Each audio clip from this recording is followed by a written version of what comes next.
দুপুর গড়িয়ে বিকাল হলেই যৌবন হারিয়ে বার্ধক্যে রূপান্তরিত হয় যে ফুল, সেই ফুলের নাম দুপুরমণি ফুল।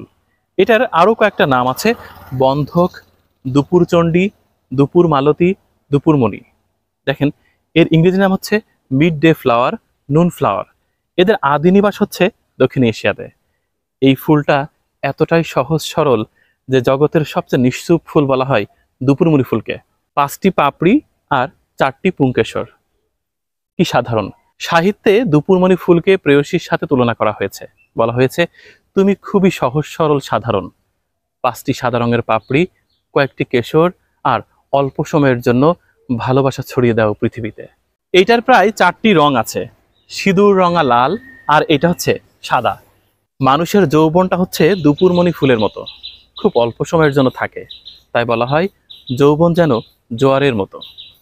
এই ফুলটি ঝরে যায় খুব অল্প সময়ের মধ্যেই। এর পাতার মধ্যে নানা ভেষজ গুণাবলী রয়েছে। এশিয়ার অনেকগুলো দেশে এর কচি ডগা সবজি হিসেবে খাওয়া হয়।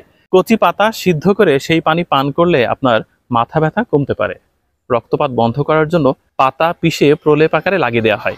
সবকিছু ছাপিয়ে দুপুরমণি তার রূপের কারণেই সারা পৃথিবীতে বিখ্যাত হয়ে আছে। ঝিনাইদহের পথে প্রান্তরে সাদা রঙের দুপুরমণি ফুল যেন এক টুকরো আভা ছড়িয়ে দেয়।